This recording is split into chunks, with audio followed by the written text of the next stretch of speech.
నమస్కారం. రారండోయ్ వంటలు చేద్దాం కార్యక్రమానికి స్వాగతం. ముందుగా ఈటీవీ అభిరుచి ప్రేక్షకులందరికీ కూడా మహాశివరాత్రి శుభాకాంక్షలు.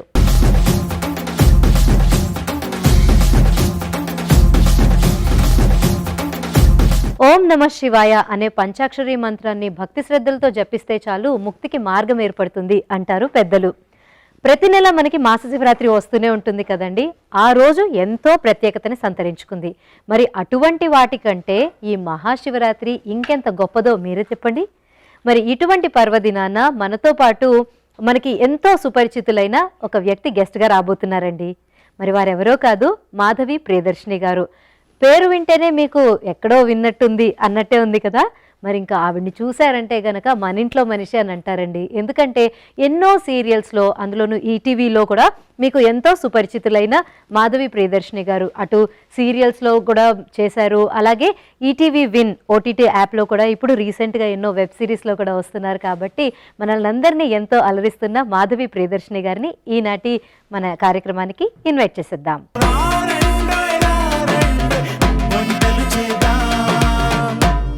నమస్కారం ప్రియదర్శిని గారు. నమస్కారం అమ్మ రాజేశ్వరి. ముందుగా మీకు మహాశివరాత్రి శుభాకాంక్షలు. అలాగే వెల్కమ్ టు రారండోయ్ వంటలు చేద్దాం ప్రోగ్రామ్. Thank you. మీకు ప్రేక్షకులందరికీ మహాశివరాత్రి శుభాకాంక్షలు. సో మాధవి ప్రియదర్శిని గారు అంటే మీ పేరుతో ఒకవేళ తెలిసినా తెలియకపోయినా కానీ మీ ఫేస్ అయితే కనుక ఎవరు మర్చిపోరండి. ఎందుకంటే ఈటీవీలో ఎన్నో సీరియల్స్ చేశారు. అవును, అంటే ఈటీవీలోనే కాకుండా కూడా మీరు చాలా వరకు సీరియల్స్ అవి చేశారు. తర్వాత మూవీస్లో కూడా అప్పుడప్పుడు కనిపించారు. తర్వాత ఓటీటీస్లో కూడా ఈ మధ్య రీసెంట్గా కూడా బాగా దగ్గర అయ్యారు. కాబట్టి ప్రేక్షకులకి అసలు మీ జర్నీ అంతా ఎలా స్టార్ట్ అయిందండి? ఈ కెరియర్ ఎలా స్టార్ట్ అయింది? ఇది ఈటీవీతో అనుబంధం ఇప్పటిది కాదు, నాది ఒక 22 ఇయర్స్ నుంచి. నా కెరీర్ స్టార్టింగ్ వచ్చి చెన్నైలో స్టార్ట్ అయ్యింది సీరియల్ కెరీర్. అంటే మేము అప్పుడు చెన్నైలో ఉండేవాళ్ళం. అక్కడ ఏవిఎం సీరియల్స్, ర్యాడాన్, ఇవన్నీ నింబస్ కంపెనీ, ఇవన్నీ సీరియల్స్ చేశాను. అక్కడి నుంచి తర్వాత హైదరాబాద్ షిఫ్ట్ అయిపోయాను అనమాట. ఇండస్ట్రీ అంతా ఇక్కడికి వచ్చేసింది కదా. ఓకే, ఇక్కడికి షిఫ్ట్ అయిపోయి వచ్చేసాను. సో మీరు హైదరాబాద్కి షిఫ్ట్ అయిన తర్వాత ఈటీవీతో మీ జర్నీ ఎలా స్టార్ట్ అయింది? ఏ సీరియల్తో స్టార్ట్ అయింది? యాక్చువల్లీ చెన్నైలోనే నా జర్నీ స్టార్ట్ అయింది. అప్పుడు ఇండస్ట్రీ అంతా చెన్నైలో ఉండేది కదా. అక్కడ ఒక సీరియల్ చేశాను. మన తెలుగు సీరియల్స్ అక్కడే జరిగేవి. ఆ తర్వాత ఇక్కడికి షిఫ్ట్ అయిన తర్వాత నా ఫస్ట్ సీరియల్ విక్రమార్కుడు. ఆ తర్వాత డబ్బింగ్ కూడా చెప్పాను. ఒక హీరోయిన్కి, గీతాంజలి అనే సీరియల్లో హీరోయిన్కి డబ్బింగ్ కూడా చెప్పించారు. నా జర్నీ ఆగిపోలేదు. ఈటీవీతో అనుబంధం ఆగకుండా అలా పరంపరగా అలా వస్తూనే ఉంది. ఇప్పటి వరకు రీసెంట్గా కానిస్టేబుల్ కనుక 3 వరుసగా ఈటీవీ విన్ వెబ్ సిరీస్ కూడా చేశాను అనమాట. ఓకే. సో మీరు ఏమైనా డిఫరెన్స్ చూస్తూ ఉంటారా? అంటే సీరియల్స్ చేసిన దానికి, ఎందుకంటే మనం సీరియల్ చేసినప్పుడు మన డబ్బింగ్ మనం చెప్పుకోం కదా, మనకి వేరే వాళ్ళు ఉంటారు. అట్లాంటిది ఎవరికో, అంటే గీతాంజలి సీరియల్లో ఎవరికో మీరు డబ్బింగ్ చెప్పడము, ఆ తర్వాత ఇప్పుడు ఓటీటీలో, అంటే వీటిలో ఏమైనా మీరు ట్రాన్సిషన్ చూస్తున్నారా? ఏమైనా చేంజ్? ఎలాంటి చేంజ్ మీరు అడుగుతున్నారు? అంటే ఇన్ టర్మ్స్ ఆఫ్ ఎక్స్పీరియన్స్ కానీ, లేకపోతే జనాలు ఎలా రిసీవ్ చేసుకుంటున్నారు టీవీలో వచ్చిన దానికి, ఓటీటీలో వచ్చిన దానికి, ఇట్లాగా? అలాగా అంటే జనాలు అనేది బాగుంటే ఏదైనా బాగా రిసీవ్ చేసుకుంటారు. ఇప్పుడు సీరియల్స్ అనుకోండి, చూడని వాళ్ళు అంటూ ఉండరు. ఇంట్లో అందరూ కూర్చొని భోజనాలు చేసేటప్పుడు, అలా ఆఫీస్ నుంచి వచ్చిన తర్వాత రిలాక్స్ అయ్యేటప్పుడు చూస్తూ ఉంటారు. దానికి దీనికి డిఫరెన్స్, ఆర్టిస్ట్గా మాకేం అంత ఏం తెలియదు. ఏదైనా కళ ఆ డెడికేషన్తో చేయడం అదంతా ఒకటే. కాకపోతే కొంచెం నటనలో మాత్రం ఆ పాళ్ళు సీరియల్లో కొంచెం ఎక్కువ ఉంటాయి. మూవీస్లో, వెబ్ సిరీస్లో కొంచెం టోన్ డౌన్ చేసుకుని న్యాచురల్గా చేస్తూ ఉండాలి. అలాగే డబ్బింగ్ కూడా. డబ్బింగ్ నేను సీరియల్స్కి ఎక్కువ చెప్పలేదు, ఎందుకంటే టైమింగ్స్ కూడా నాకు సెట్ అయ్యేది కాదు. మదర్ క్యారెక్టర్కి నా వాయిస్ కూడా సూట్ అవుతునేవారు. అందుకని, కాకపోతే నేను చేసిన సినిమాలైనా వెబ్ సిరీస్ అయినా వాళ్ళు మాత్రం నన్నే డబ్బింగ్ చెప్పమనేవారు, నేనే చెప్పుకుంటున్నాను. ఓకే. సో ఇలా మీరు మాట్లాడుతుంటే బోల్డ్ అని విషయాలు మీతో మాట్లాడాలని అనిపిస్తుంది. కాకపోతే మన ప్రేక్షకులు కూడా ఎదురు చూస్తూ ఉంటారు, ఏం రెసిపీ నేర్పిస్తారా ఈ సెలబ్రిటీ గెస్ట్ అని చెప్పేసి. సో కొంచెం మనం ప్రాసెస్లోకి వెళ్తూ మళ్ళీ ఈ విషయాలన్నీ కూడా మాట్లాడుకుందాం. మరి ఈ రోజు మీరు చేయబోయే రెసిపీ పేరేంటి? ఇది సాబుదానా రబడి. ఓకే.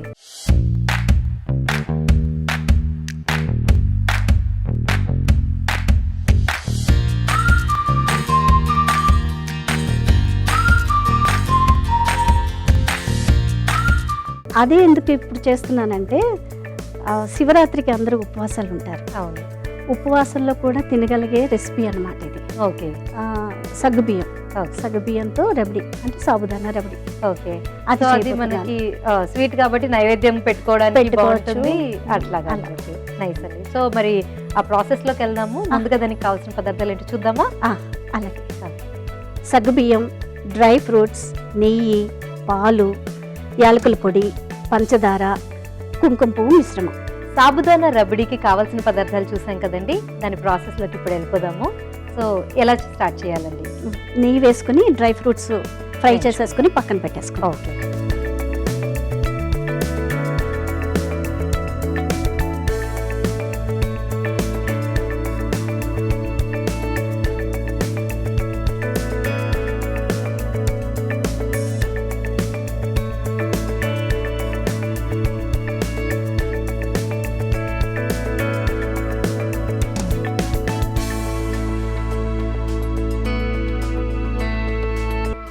ఈ రోజు మరి మహాశివరాత్రికి ప్రత్యేకించి మరి మీరు గెస్ట్గా వచ్చారు కాబట్టి మహాశివరాత్రి గురించి మాట్లాడుకుందాము.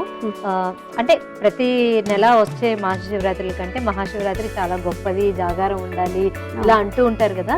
మరి మీరు చిన్నప్పుడు కానీ ఇప్పుడు కానీ అసలు మహాశివరాత్రి అంటే ఎలా సెలబ్రేట్ చేసుకుంటారు? చిన్నప్పుడు చాలా బాగా సెలబ్రేట్ చేసుకునేవాళ్ళం. మా అమ్మగారికి భక్తి ఎక్కువ.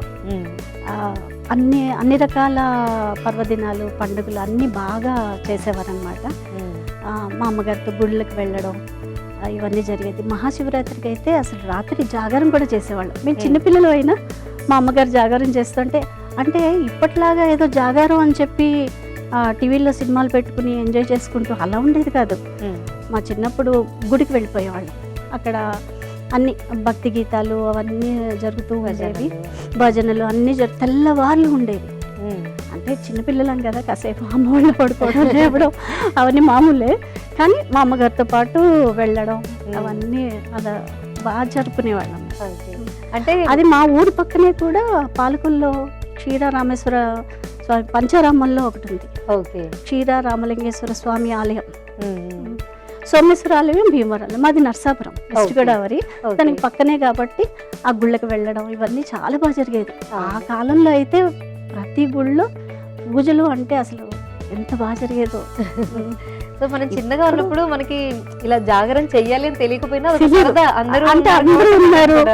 అందరితో పాటు పిల్లలు, మా కజిన్స్ అందరూ, మా అమ్మగారు, అత్తయ్యలు అందరూ కలిసి వెళ్ళిపోయేవాళ్ళం. అదేదో సరదాగా ఉండేది మాకు. భక్తి అవి అంత చిన్నప్పుడు తెలియదు కదా. అలా జాగారం దాన్ని కంటిన్యూ చేసుకున్నాం మేము కూడా. ఇప్పుడు నేను కొంచెం పూజలు అవి బాగా చేస్తాను, ఎక్కువ స్తోత్రాలు చదువుకోవడం ఇవన్నీ నాకు ఎక్కువ. మా అమ్మగారిదే నాకు వచ్చింది. ఓకే. ఇప్పుడు ఎలా ఉంటుందంటే మీ స్కెడ్యూల్స్ తోటి కొంచెం అటు ఇటుగా ఉంటూ ఉంటుంది కదా. సో అలాంటప్పుడు ఇప్పుడు ఫెస్టివల్స్ వస్తే ఎలా సెలబ్రేట్ చేసుకుంటారు? అంటే మాకు ఎలా అంటే 7 o'clock కల్లా లొకేషన్కి స్టార్ట్ అయిపోవాలి. అందుకని నేను 4 o'clock లేస్తాను. లేచి నేను చేసుకోవాల్సిన పూజ అంతా చేసేసుకొని స్తోత్రాలు చదువుకుని కొన్ని చదువుకోగలుగుతాను. ఆ కొన్ని చదువుకుని మిగిలినది ట్రావెలింగ్లో చదువుతాను. ఆ తర్వాత సీన్కి ఉన్న గ్యాప్ వచ్చినా అప్పుడు ఆ గ్యాప్లో మిగిలినది ఫినిష్ చేసేసుకుంటాను. ఓకే. సో నెయ్యి అయితే అయిపోయింది. నెక్స్ట్ ఏం చేద్దాం? ఇవి డ్రై ఫ్రూట్స్ వేయించేసుకోవాలి.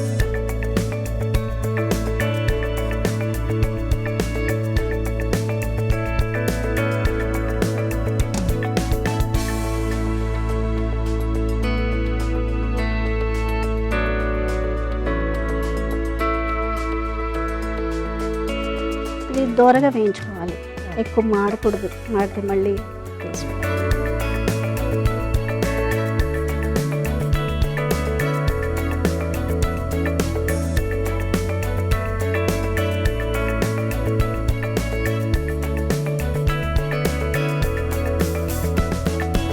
ఇదే కొంచెం నెయ్యి ఉంటుంది కదా, ఇదే నేతలో మనం సగ్గుబియ్యం వేయించేసుకుంటాం. ఇవి ఆల్రెడీ నానబెట్టిన సగ్గుబియ్యం. ఒక జస్ట్ 2 minutes ఇదైతే చాలు.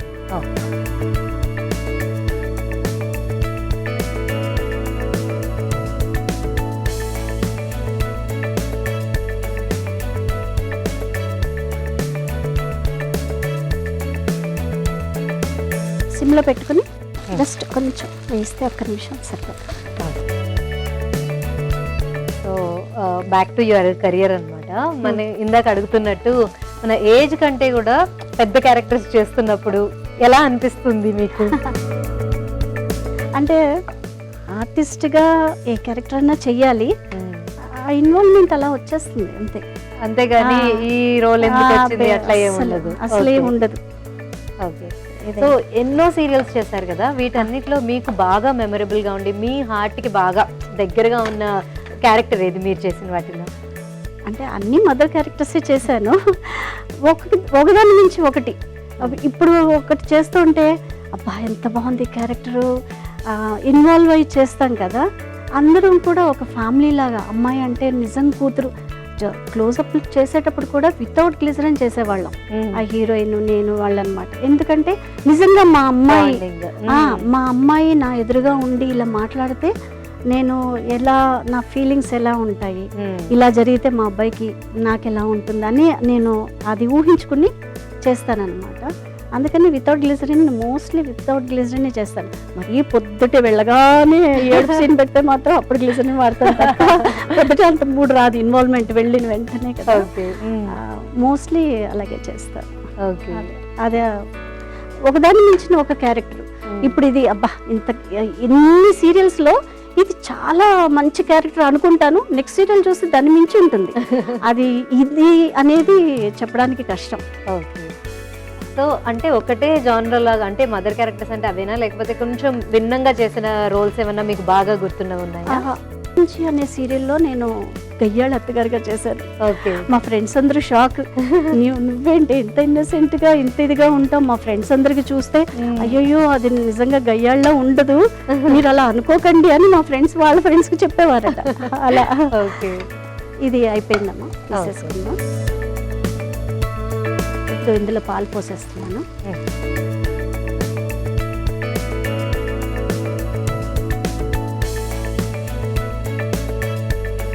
సీరియల్లో గయ్యాళి అత్తగారి క్యారెక్టర్ దొరికిందనమాట. అది కాకుండా జ్యోతి తర్వాత జానకి అని ఎనిమిది చేశాను. జ్యోతి ఫస్ట్ సీరియల్ నాది కెరీర్లో, తర్వాత జానకి అని చేశాను ఎనిమిది చెన్నైలో. అందులో మహా విలన్ క్యారెక్టర్ చేశాను. ఓకే. కొత్తలోనే సెకండ్ సీరియల్లోనే. ఫస్ట్ ఏమో చాలా సింపతి ఉండే మదర్ చేశాను, సెకండ్ సీరియలే నాకు పెద్ద విలన్గా ఇచ్చారు. ఆ తర్వాత మళ్ళీ హైదరాబాద్ వచ్చి సీరియల్లో గయ్యాళి అత్తగా చేశారు. ఆ తర్వాత అన్ని సాఫ్ట్ సెంటిమెంట్ మదర్ అలా. కానీ అంటే మిమ్మల్ని ఆన్ స్క్రీన్ చూసినప్పటికీ ఇప్పటికీ కూడా అనిపిస్తుంది పెద్ద తేడా ఏం లేదు, మీరు అంటే అంతే సెన్సిటివ్ గా సాఫ్ట్ గా ఇన్నోసెంట్ గా ఉన్నట్టే కనిపిస్తున్నారు. అంతేనా, లేకపోతే వేరే కోణం ఏమన్నా ఉందంటారా? బయట ఉండదు నాకు. బయట కూడా అంటే నేను కెమెరా ముందు చెప్పడం కాదు కానీ నేను కూల్ గానే ఉంటాను, సాఫ్ట్ గా కూల్ గానే. ఓకే. సో అంటే ఎంజాయ్మెంట్ ఎట్లా అంటే ఏం చేస్తే మీకు బాగా నచ్చుతుంది? ఖాళీ టైం దొరికితే, స్కెడ్యూల్స్ నుంచి బ్రేక్ దొరికినప్పుడు అలా ఏం చేస్తూ ఉంటారు మరి? ఖాళీ టైంలో అంటే నాకు ఎక్కువ పూజా స్తోత్రాలతో నాకు హాఫ్ డే అయిపోతుంది. ఆ తర్వాత నేను మ్యూజిక్ అంటే చాలా ఇష్టం. నేను బేసిక్గా క్లాసికల్ డాన్సర్ని. ఫస్ట్ నాది క్లాసికల్ డాన్సర్ బేస్, నాది కూచిపూడి. 8 years అప్పుడు నేర్చుకున్నాను. మా నాన్నగారికి మా అమ్మగారికి సంగీతం సాహిత్యం అంటే చాలా ఇష్టం. అందుకే మా పిల్లలందరూ ఏదో ఒక దాంట్లో మృదంగం, తబలా, ఫ్లూట్ పాటలు పాడడం. మా అమ్మగారు కూడా చాలా బాగా పాడేవారు. మా నాన్నగారు అయితే రచయిత, డైరెక్టర్ ఇవన్నీ అన్నమాట. మా నాన్నగారు యాక్చువల్లీ నరసాపురం నియోజకవర్గంలో మినిస్టర్గా చేశారు, ఎమ్మెల్యే మినిస్టర్గా చేశారు, పరకాల శేషోధరం గారని. ఓకే. వారికి 4 పిల్లల్లో నేను లాస్ట్ దాన్ని. ఓకే. అందుకని గారం కొంచెం. ఆయన మా నాన్నగారు అయితే కూడుగుడ్డ నాటకం చేస్తే అల్లు రామలింగయ్య గారు వాళ్ళు బాల్య స్నేహితులు అనమాట, అందులో నటించేవారు. ఓకే. ఆ తర్వాత గరికపాటి రాజేశ్వరరావు గారని, గరికపాటి రాజారావు గారు, ఆయనను మా నాన్నగారు సినిమా తీస్తే అది ఫస్ట్ సినిమా జమున గారికి, అల్లు రామలింగయ్య గారికి. ఓకే. కొంచెం చిక్కపడుతుంది. ఇప్పుడు కొంచెం యాలకి పొడి వేసేస్తాను.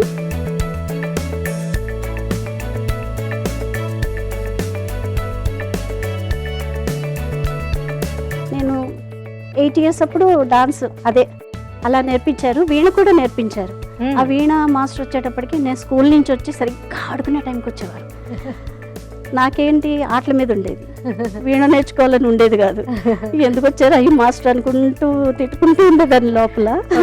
కానీ డాన్స్ చాలా ప్రోగ్రామ్స్ ఇచ్చాను. నేను క్లాసెస్ కూడా చెన్నైలో కండక్ట్ చేసేదాన్ని. వీణ సగంలో వరకు గీతాల వరకు నేర్చుకుని నేను ఇంకా వీణ నేర్చుకోను, నేను ఆడుకోవడానికి ఉండట్లేదని ఏడ్చాను స్కూల్ అప్పుడు. హైదరాబాద్లో నేను నేర్చుకున్నాను. ఆ మాస్టర్ గారి పేరు మర్చిపోయాను, కానీ వీణ మాస్టర్ చాలా ఫేమస్ అప్పుడు హైదరాబాద్. నా డాన్స్ మాస్టర్ అంటే చింతా రామూర్తి గారని నర్సాపురంలో స్టార్ట్ చేశాను. పంచదార వేసేస్తాను, దగ్గర పడుతుంది కదా కొంచెం.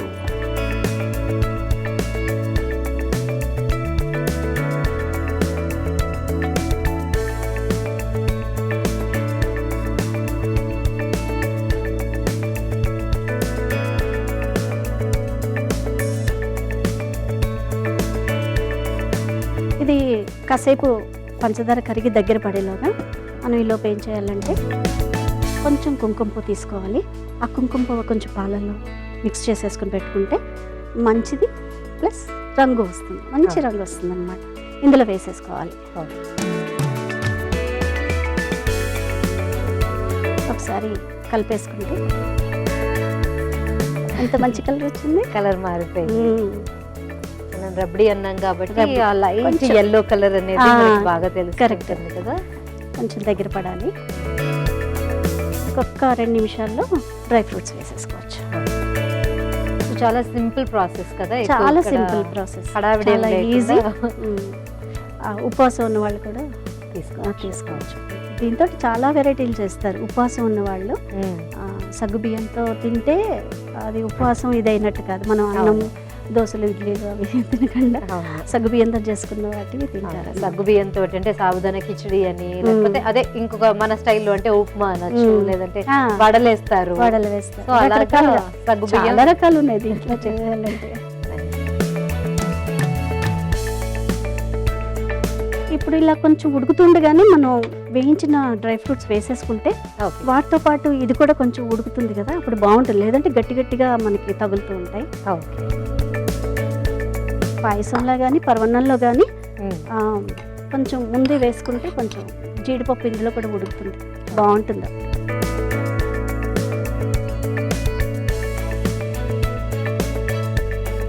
సో ఇప్పుడు ఒక 20-25 సంవత్సరాల కెరియర్లో మీకు ఎన్నో అవార్డులు, రివార్డులు ఇవన్నీ వచ్చే ఉంటాయి కదా. చాలా. మీకు బాగా గుర్తుండిపోయినది ఏంటిదండి? యాక్చువల్లీ మనోరాలు ప్రొడక్షన్స్ది హీరోయిన్ మదర్గా చేశాను. అందులో నాకు నంది అవార్డు అనౌన్స్ చేశారు. కాకపోతే నా బ్యాడ్ లక్, నా చేతికి రాలేదు నంది అవార్డు. అప్పుడు ఆ తెలంగాణ ఆంధ్ర అది ఉంది కదా, ఆ గొడవ వల్ల అటు ఇటుగా అందులో కొట్టుకుపోయింది.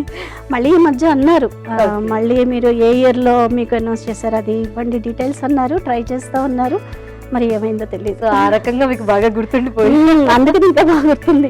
పైగా నంది అవార్డు అంటే అందరికి చాలా వచ్చున్నాయి. ఆర్టిస్టులకి ఒక్కొక్కరికైతే 10 అలా వచ్చాయి. వచ్చింది ఒకటి కూడా నాకు చేతికి రాలేదంటే బాధ అనిపించింది. కానీ పరిస్థితులు అలా ఉన్నాయి.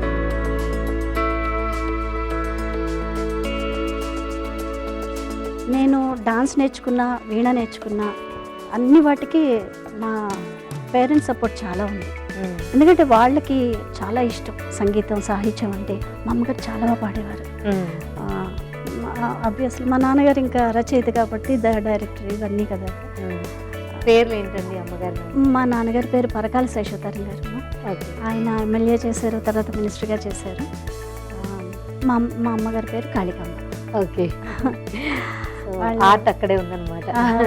చాలా ఎంకరేజ్ చేసేవారు. మా అమ్మగారు కూడా నేను చేసిన సీరియల్స్ చూసి మా నాన్నగారు నా చిన్నప్పుడే పోయారు. అప్పటికి ఇంకా నేను స్కూల్లో చదువుకుంటున్నాను. అయిపోయిందండి? అయిపోయింది, మా దగ్గరకు వచ్చేసింది. ఇంకా మన గిన్నెలోకి తీసేసుకోవడం. చూసా ఇలా అతుక్కోకుండా ఇలా విడిగా వచ్చేసింది కదా, అది అయిపోయినట్టు. కాబట్టి రెడీ. ఇప్పుడు ఒక బౌల్లోకి తీసేసుకుందాం.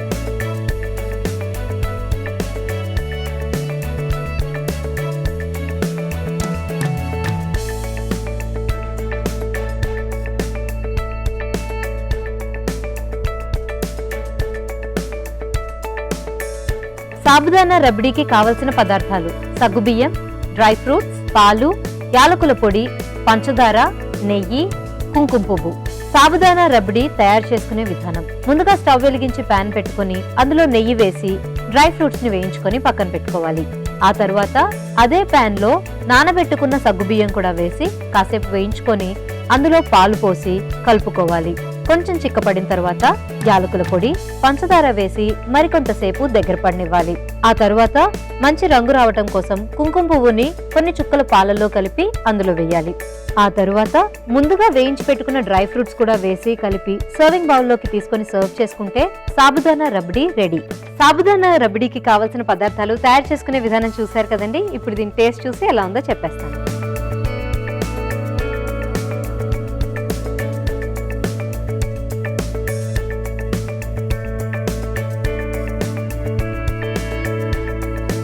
చాలా బాగుందండి. మనం పర్వదినం రోజు చేసుకున్నాం కాబట్టి ఇది ఒక స్వీట్ లా కాకుండా ఒక ప్రసాదం లాగా ఎంతో టేస్టీగా అనిపిస్తోంది నాకైతే. సగ్గుబియ్యం కూడా చాలా చక్కగా నానింది. ఆ తర్వాత కొంచెం దాన్ని నెయ్యిలో కూడా ఫ్రై చేసాం కాబట్టి ట్రాన్స్పరెంట్ గా అయిపోయి మనకి ముత్యాల్లాగా కనిపిస్తున్నాయి. సో ఇందులో కరెక్ట్ క్వాంటిటీ పాలు అలాగే పంచదార కూడా వేయడం వలన ఓవర్ స్వీట్ గా కాకుండా చాలా చిక్కటి కన్సిస్టెన్సీలో వచ్చి చాలా బాగుంది. కొంచెం కలర్ కోసం మనం కుంకుమ పువ్వు కూడా ఇందులో యాడ్ చేసుకున్నాము. తర్వాత ఈ నెయ్యిలో వేయించిన డ్రై ఫ్రూట్స్ ఇవన్నీ కలిపేసి ఓవరాల్గా చాలా టేస్టీగా ఉంది అండ్ సోబర్గా ఉందన్నమాట. మరీ ఎక్కువ స్వీట్గా కాకుండా. సో ఎటువంటి వాళ్ళైనా కూడా పర్వదినం రోజు ప్రసాదంలాగా తీసుకోగలిగేంత అమౌంట్లో చాలా చక్కగా ఉందండి. చాలా బాగుంది. సో శ్రీదర్శిని గారు బాగుందండి. సాబుదానా రబడీ మనం రెగ్యులర్గా చేసుకునే పాయసం లాగా, అంటే ఇంకొంచెం పల్చటి కన్సిస్టెన్సీలో ఉంటుంది కదా, అలా కాకుండా కొంచెం చిక్కగా దగ్గర పడి మంచి కలర్ కూడా చూడడానికి అంటే రబడీనేనా అన్నట్టుగా ఉందన్నమాట. సాబుదానా తోటి చాలా బాగుందండి. చాలా చక్కటి రెసిపీని ఈరోజు నాతో పాటు మా ప్రేక్షకులందరికీ కూడా పరిచయం చేశారు. అలాగే మీ గురించి, కెరియర్ గురించి బోల్డ్ అనే విషయాలు మాతో షేర్ చేసుకున్నారు. మరి ఈరోజు ప్రత్యేకించి మా దగ్గరికి మీరు వచ్చినందుకు చాలా సంతోషం. అలాగే మరొకసారి మీకు మహాశివరాత్రి శుభాకాంక్షలు తెలియజేసుకుంటూ మా కార్యక్రమం తరఫున మీకు ఒక gift. Thank you so much. Okay అండి, మరో ఎపిసోడ్లో మళ్ళీ కలుసుకుందాం. అంతవరకు సెలవు, నమస్కారం.